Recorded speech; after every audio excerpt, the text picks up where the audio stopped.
And now on to Who's Who. Who's Who brings out the best in the best. The past personalities who have appeared on this segment are the talk of the town. Who's Who on the Capitol Forum is hosted by a well-known gentleman himself by the name of Mr. Sonny Segal. Mr. Segal is the CIO of Montgomery County, Maryland. Today, Mr. Segal's guest is a genius scientist himself.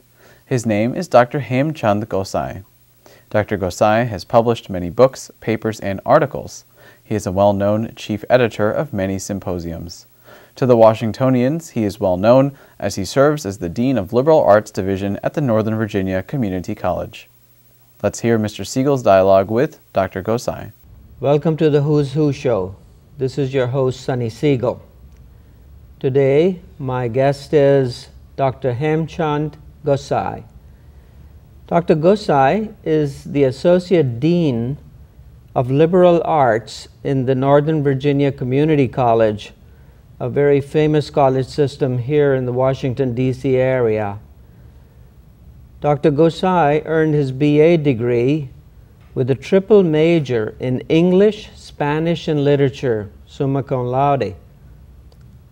Dr. Gossai was awarded a Master of Divinity degree and received his PhD in Biblical Criticism and Hebrew at the University of St. Andrews in Scotland. Welcome, Dr. Gossai. Thank you very much, Mr. Segal. It's a pleasure to have you on the show today. And you know, education is such an important subject nowadays. It's on our minds all the time. So I wanted to ask you, as Dean, what do you think is the principal role of education in our society today? And then, you know, what is it really? What does it mean to be educated?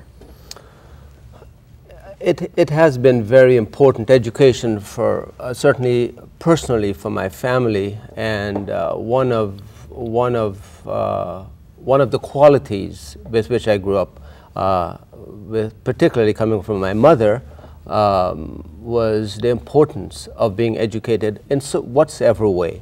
And she certainly made all sorts of sacrifices in ensuring that I would not only go to school, but then go on to higher education, and of course, perhaps even imagining that I could be doing what I'm doing today.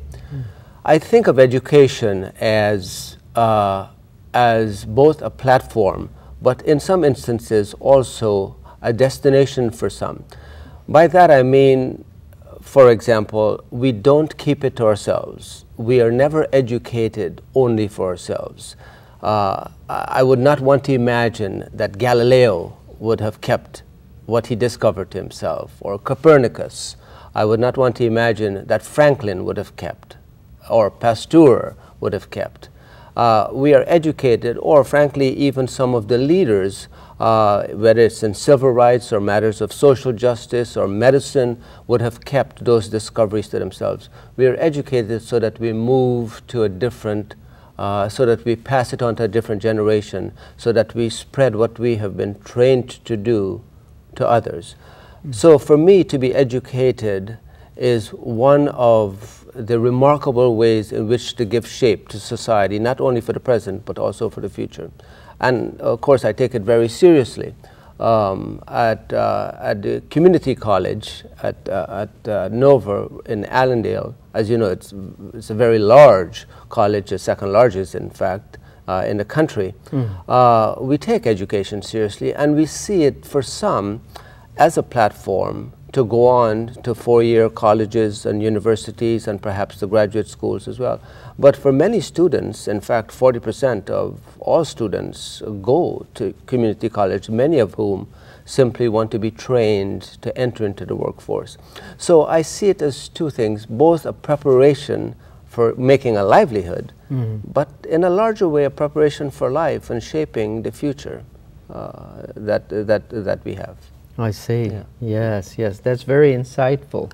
Now, President Obama, of course, has given community colleges top billing. In other words, he must believe that community college education is truly the foundation of our society. And can you tell us a little bit about what his proposal is and how that may be beneficial? Right. My understanding, I think certainly the President and most of us understand that education is, in a way, it's no longer reserved for the elite, for only a few, and certainly not only for those of us who may go to Ivy League schools or to large research universities and so on, that it has to be accessible and available, frankly, to those who are interested, willing, and frankly needful of such education in order to enter into the workforce.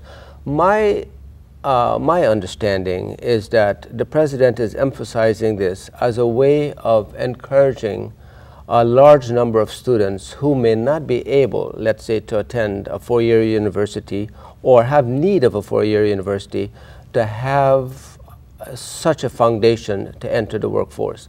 And the hope is that the plan, anyway, the proposal is to have the government, the federal government, fund about 75% and the state the remainder. Now, this has been done. To the folks who will attend community colleges, it'll be free of charge? It'll be free of charge. That's the proposal. I see. But as in, sort of philosophically speaking, you know, very little in this life is free in terms of commitments and in terms of the kinds of expectations. And one of the expectations is that, of course, they commit themselves to the study. It is not a matter of going to a community college, whether it's Nova or any other community college, and simply sort of have a laissez-faire attitude, but rather to work, to maintain a particular grade point, to sort of commit yourself. And so it seems to me that, of course, there will be questions as to how one funds this and so on.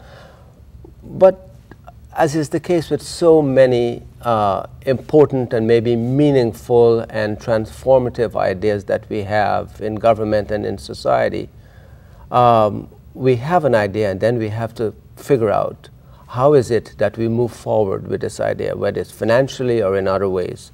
And I think those things will have to be ironed out in time, even though it's already present, for example, in the state of Tennessee. And so that perhaps might be a model to make it, you know, a viable option.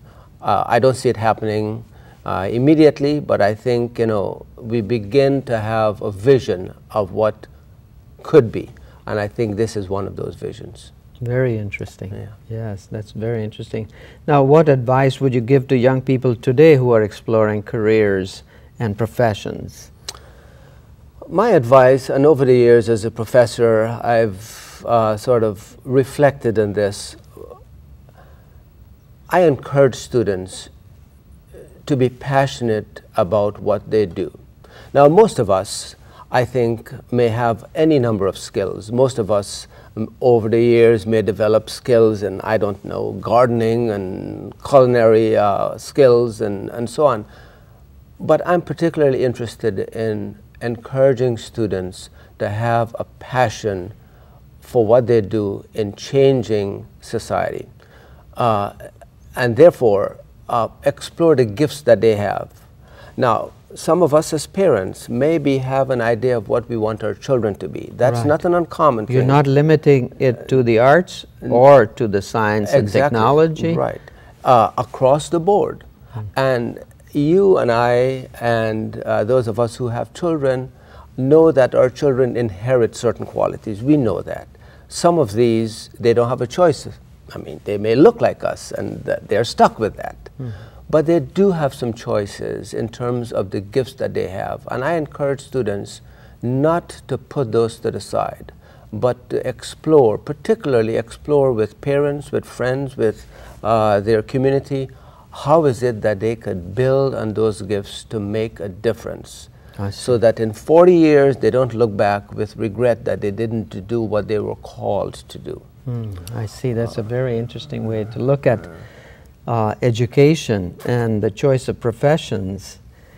So what are the most challenging issues that you see for society today? Well, I think the good news is that we know what's going on in the world. At any given point, you know, we could turn on any of the news networks from here, or the BBC or Reuters, and know what's going on. We have thanks to all the media. Thanks to all of the media. Yes, and now social media. Social media, technology, which is not going to come to a pause, will continue way beyond our lifetime, perhaps doing things that you and I could hardly imagine. It's a good thing. The flip side, however, is that I think it has the potential to undermine relationships. It has the potential to not have us relate in a way that is personal. And I think one of the challenges that we have in our society, I see it in religion, I see it in politics, we don't listen to each other. It sounds so remarkably simple, but you know, the old philosophical notion of Occam's razor, sometimes the simplest solution is the right one, to listen. I think one of the challenges is that we only want to hear our own voice in the midst of all the many voices, and we don't take the time to listen to each other as well. And that includes written communications, I'm sure. It's like, it's me writing something short or long or flowery. Absolutely. Yeah. And we it's all about us. It's all about us. And if one is listening to what we're saying here and wondering, could this be true? We only have to, well, look at our region, look at Washington. We simply do not listen to each other. Now, it doesn't mean that we have to agree with each other. The idea of listening, the idea of knowing that in order for me to take you seriously, we don't have to be uniform, but we do have to be united. We do have to have a sense. United in mind and in thought. Mind, in thought, and in spirit, thoughtfulness, in civility. In civility, in to be civilized. I cannot conceive of a situation where incivility is a noble thing. And somehow, so many of us have turned that into an art form, into a virtue. I think one of the challenges that we have in our society is for us to come to a pause and realize that at the end of the day, when we strip away our religious orientation, our political affiliation, our nationality, even our ethnicity, what we end up with, our education, our station in life, we end up with our common humanity. I think to get back to that would be a good and noble thing. Very interesting. You are widely published with over, you have 7 books, your 7th book just published, and you have over 50 articles and reviews. So which book has made the most difference in your life? Well, of course, you know, challenging. There are certainly many, and many that continue to be transformative. But I think back as a senior in college, and I'm preparing for graduation. I have one course I'm taking as an elective, not a particularly inspiring course, I have to say. And so we have one more book to read for this class, and you know, as a student, the temptation is you're ready to graduate. You know, you can do this. Do you really need to read this book? But I did. I did read this book. It was a small. And which book was it? And the book is called Night, and it's written N-I-G-H-T or K-N-I-G-H? N-I-G-H-T. I see. And it's written by a Nobel laureate, Elie Wiesel, who is a Holocaust survivor, and was one of the planning committee, the chair of the United States Holocaust Museum in Washington D.C. I see. Still lives in this area, and is a remarkable human being. But in reading Night, it changed everything. It changed my. Can you say very briefly what really was the pivotal point? Night is a book. It's a very slender book. In fact, one reviewer called it a slender volume of terrifying power. Oh, really? And it's a volume about his experience as a 16-year-old boy taken to Auschwitz by the Nazis. Oh my goodness. To see his mother and sister die, and then to see his father die. And for him to survive and still believe that there is goodness in humanity, and to fight against genocide, not only for Jews, but for Darfur, for Rwanda, for so many things. And for me, it changed the manner in which I thought about the world. Now it actually turns out that we are practically out of time. We'll have to continue our dialogue another time. This is most interesting. Thank you for being on the show today, and I wish you all the best as you continue this very noble cause and dedication to education of our people. Thank you very much, Mr. Segal. Thank you. I appreciate it. Thank you for being on the show. This is your host, Sonny Segal, signing off from the Who's Who show on the Capitol Forum. I look forward to seeing you again next month at the same place and the same time.